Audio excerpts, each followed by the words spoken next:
Are you having a hard time sleeping, baby? No, it's alright. I kinda was having a hard time sleeping myself.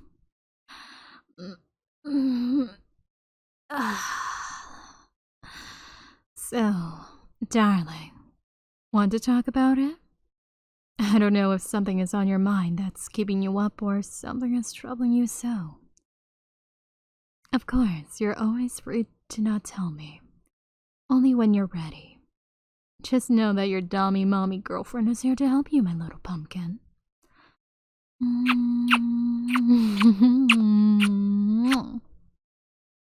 You're not ready?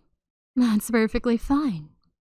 If you're having trouble sleeping, how about I tell you stories from my culture? I did promise you that. It'll be folk tales of gods, goddesses, mythical beings, and heroes. It teaches a lot of lessons that my mother told me when I was just this small. I was a naughty kid back then, but I still love the stories that my mother told me. There was one where she told me where animals used to talk to us back then. It was a tale about how a tiger got its stripes. Yep, they were all nice and golden. Just like the kurikatsu panko I made last night. Sorry, hun, I'm just getting that midnight hunger. Well, I'll be fine, but this story is about a tiger who is lazy. He hunts just like others, but didn't like how he had to keep hunting for food every day, when everyone should bow down to him and give him what he wants. Really had a huge ego on him. Then he spotted a farmer taking his water buffalo to his field to work. Seeing such a huge and strong animal following a weak little human like that, the tiger thought the human farmer might have had something that could help itself to make all animals in the forest bow down to him. If I threaten him for his secrets, no animals will be able to oppose me. The tiger got excited from his little plan. He waited in the woods when the farmer was close enough where he can jump out at the farmer and ambush him. When the farmer approached closer, the tiger surprised the man with a growl, threatening him that he will overpower the human man if he shows any sign of resistance. The tiger tells him that he wants the power that the farmer has over animals. The farmer started to barter with the tiger, telling him that he will give him what he desires. The farmer said he left his power at home. The tiger scoffed at the man. I know this trick. I will watch over your water buffalo while you go home and retrieve this for me. If I find out you deceive me, I will kill your buffalo and other farm animals and track you down to eat you as well. The man gave the tiger his promise and rushes home. After a few hours, the man came back with rope and a stick. The tiger questioned these items that the man brought back with him. The man told the tiger that these items has to be used to help him achieve the power. The tiger wanted this, and he quickly accepted it and let the man tie him up. The farmer tied the tiger really well where it cannot escape. The tiger asked, "Is this really necessary to obtain this?" The farmer then laughed at the tiger. Such a stupid animal. You believe that I will give you this power so you can misuse it? It's not even a power that you're even seeking for. The tiger tried to get out of its binding.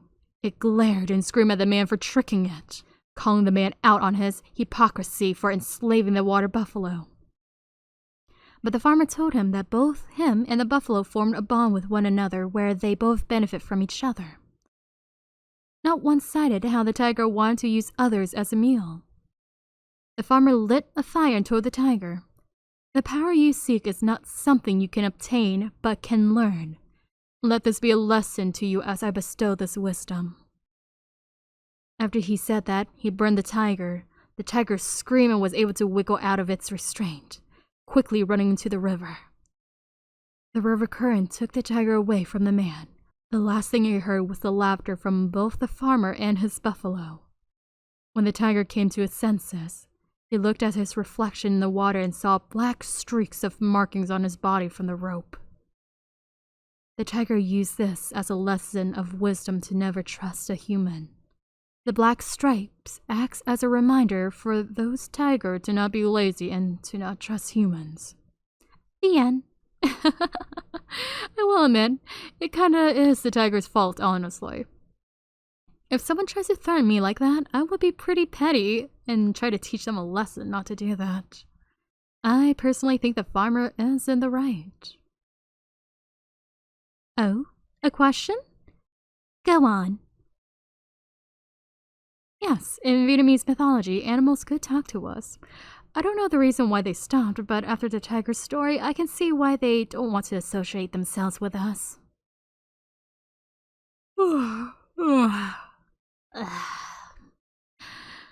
That kinda made me tired. Sorry. What about you? Getting there, huh? I'll tell you one more story, okay? This one is my personal favorite. It's about an earth fairy and a dragon king. They both are actually deities, very strong gods. It's also how Vietnamese people came to be as well. So, this is a tale of two lovers. The immortal mountain fairy, Auca, and the dragon king, Lac Lang Quang. The mountain fairy is well known amongst the people for the herbal medicinals and healing. Also, agriculture as well, which is very important to Vietnamese people. She was considered the mother of nature, who she has taught and bestowed the villagers farming and medicines. As for Lac Lang Quang, he was a fierce ruler of the seas and a very strong god, who has a palace in the ocean with its own residence. Why, yes, we have our own mermaids and such. It's crazy to think how familiar and close everyone's mythology is to others. It's nice to see the connection with one another. Anyways, to continue on with the story. Lac Lang Quang has done many good deeds for the people as well. He taught them how to hunt, how to build shelter, and how to protect themselves from monsters. He has many tales, which I'll probably tell you later on, or another night. He slayed many monsters who has terrorized villagers, and offered them protection and the ways of fighting. Eventually the two met one another. Lac Lang Quang and Auca, seeing how they both shared the common goal of helping others and giving them teachings to help them. Both Lac Lang Quang and Auca fell in love with each other. Two deities from different provinces was able to find love with their union and help unite their kingdoms. Their marriage showed their love to everyone as a huge sign of fortune.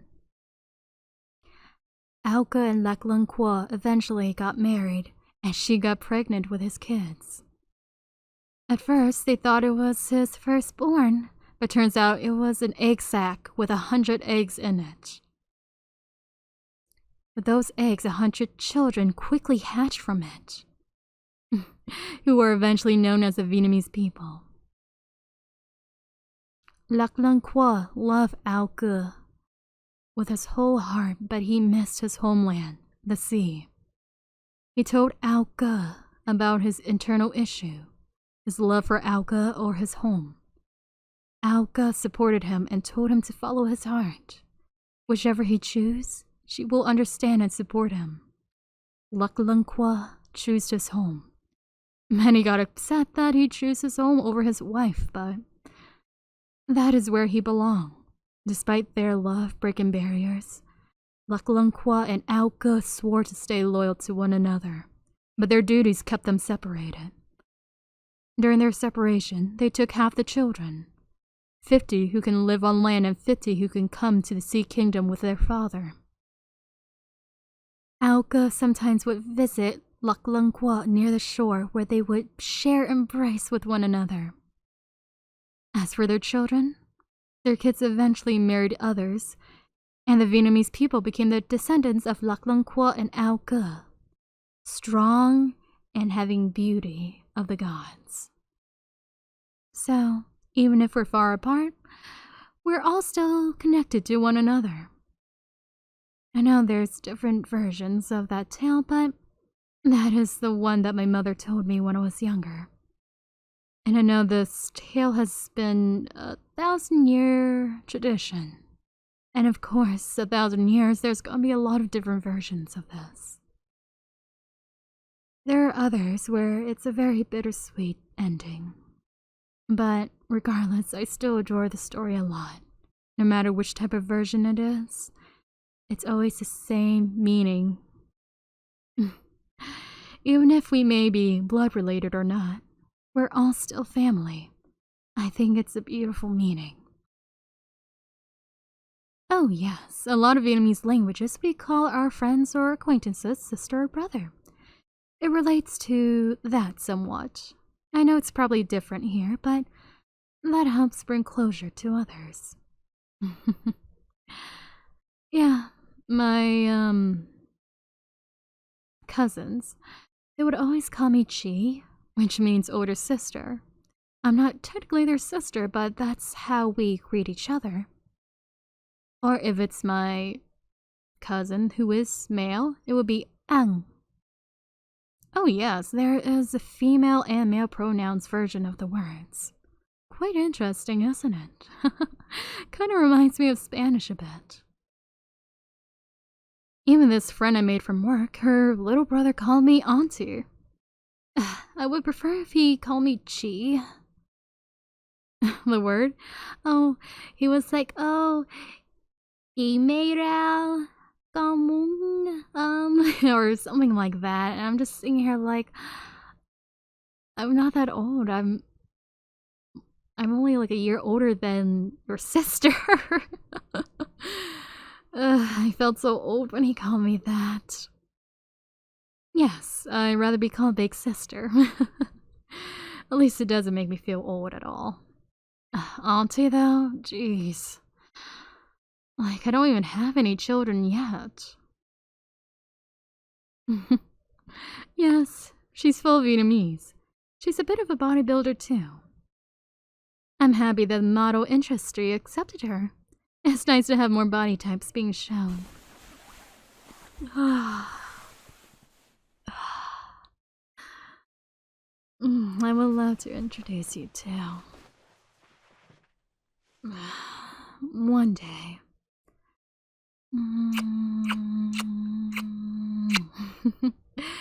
Good night, sweetie. I love you so much. I hope my stories help you tire it out.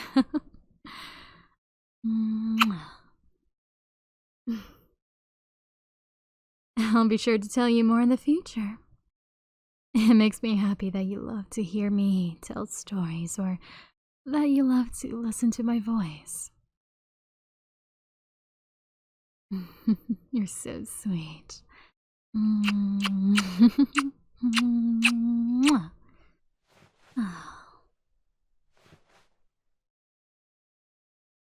you know, sweetie, Mommy will make sure to tell her little pumpkin all the little stories that they need. Mommy loves you so much. Okay, go to bed. I don't know if you're just tricking me because you want to hear more of my voice, but you really do need to sleep, sweetie. You do have something planned tomorrow, right? Get some rest. You deserve to have that beauty sleep.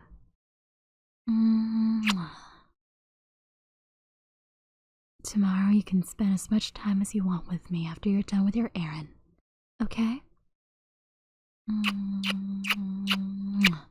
It's a promise. Sweet dreams, my love.